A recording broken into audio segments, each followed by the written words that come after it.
Bret Shuford, the Broadway Life Coach, and this is my new series called Broadway Life, where we teach you how to get a Broadway life.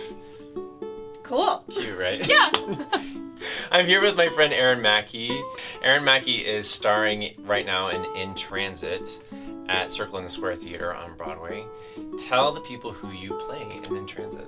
I play a character named Allie, and she is dealing with a breakup, and part of the way she's dealing with that is by running, and she ends up running the New York City Marathon. And so we kind of follow her as she deals with letting go of this relationship that was very important to her for a few years. And I feel like every show I do, and I can speak personally, I always find it shifts my perception of the world in some way. Totally. How do you feel In Transit is shifting your perception about the world? Well, In Transit is so much about community and people feeling like they're stuck and trying to move forward and not knowing how to necessarily, and not feeling like they are even though they actually are. So I think that that's a pretty human, normal thing that we all feel at different times. And then the subway is kind of what we use as the metaphor of you're sort of in between, you're in between stations most of the time, and we spend all this time on our commute kind of in nowhere, Yeah. And so I definitely take away that from the show, and the idea that sometimes you just have to embrace right where you are, and that is what's going to help move you forward, and that's a time, the in-between is a time to celebrate and a time that's useful as well.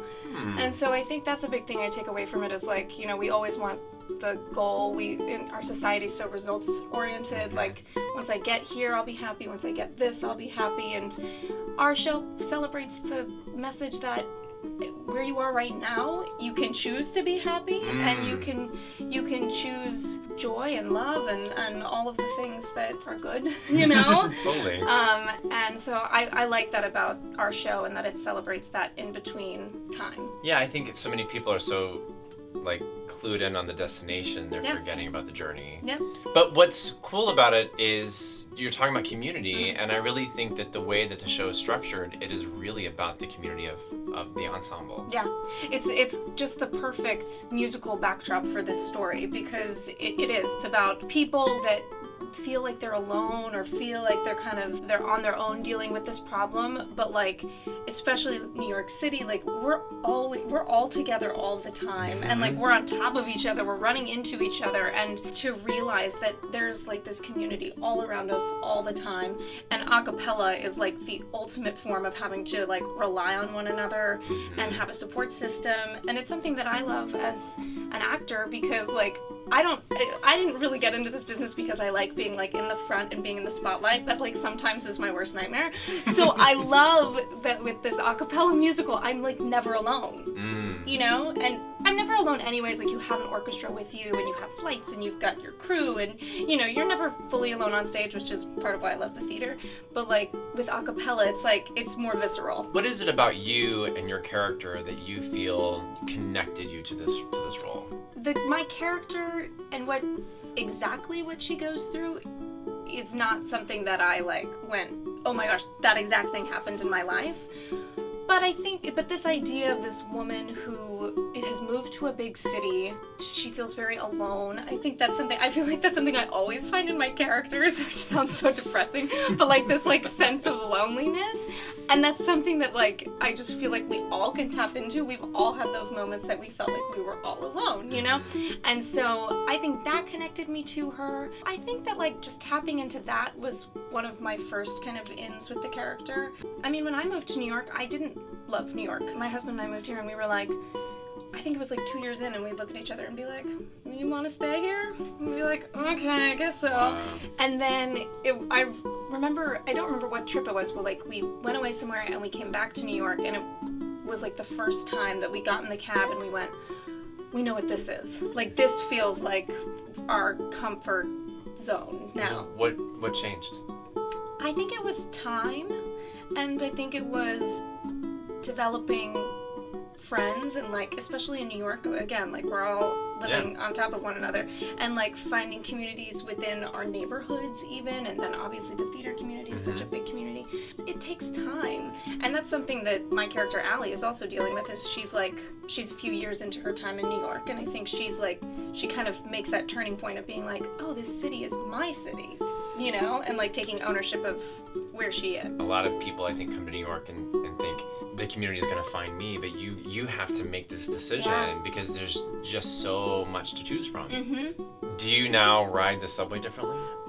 Yes, I do, in the fact that, like, well, one, I feel like I am more observant than I was before in some ways, but then I'm also more aware of the fact that I'm not being observant. Like, I'm like choosing to play Candy Crush, you know, or work with friends, and I'm like, this is what I make fun of in the show, but it's doing it. Yeah, and it's a way to just shut down.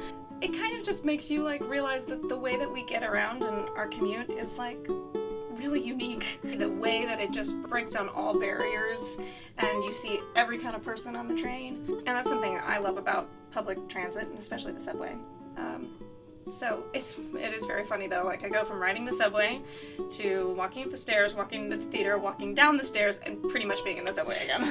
It's like, wow, art so imitating crazy. Life. So what do you think is the one tool that changes the trajectory of your character? If you could narrow it down to one tool that she uses that helps her accomplish her goal, what do you think it is? For my character, the ultimate confrontation kind of happens when she finally sees her ex again, and he's moved on. He has another relationship, and she has this line that says, "All the endless nights of what am I like? You only it's do hard it to every know out night. of context. All the endless nights of crying, all the theories, all the trying, all the chasing and devotion. What's the point of all this motion? I'm still stuck here standing still, and you are still gone.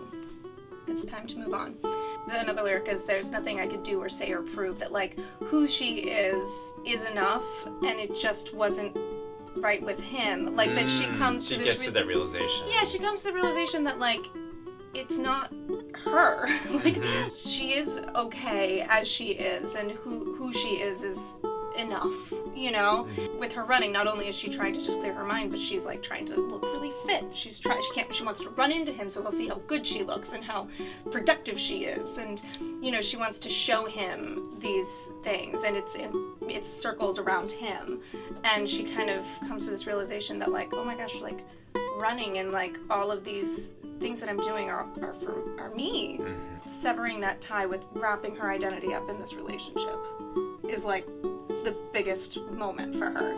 Have you ever had that moment in your life where you're like, I'm more than this? Absolutely. Yeah, I think we all have. Definitely with career. I am not singing, you know, I just sing. I'm a person who sings. Yes, I'm not a exactly. singer. Like, it's an interesting thing when you have that light bulb go off. Yeah, for sure. And that's kind of what happens for her, right? Yeah. Yeah, what would you say is the biggest thing, if you could pinpoint it? Probably the one lyric that we have. So this is what it feels like to be here and happy in the moment and getting there. I love that. Just be here in the moment. I love that. Yeah. It's like something that's simple, but we need to be reminded of a lot. Especially in this city. Right now. And in this business. Yeah. And especially what's happening in the world. Yeah. Wow. If you were going to tell someone how to live their best Broadway life, what would you say to them? You can only be you. Like, no one else can be you. I know people say that a lot, but it's a very hard thing to, like, recognize, and it also is a journey of finding out who you are and what you have to offer and what you love, and embracing that. It took me a long time to embrace the fact that I really love Rodgers and Hammerstein, and like, I am not gonna sing Elphaba, and that's okay. like owning the things that you love the most and that bring you the most joy and are the most authentic to who you are. And I spent a lot of years thinking that I needed to sound like somebody or I needed to be like somebody to get a part, but that's not really how it works. Thank you, Erin. You're welcome. All right, y'all. If you like this video, give it a thumbs up, subscribe to this channel, and make sure you get a Broadway life. All right?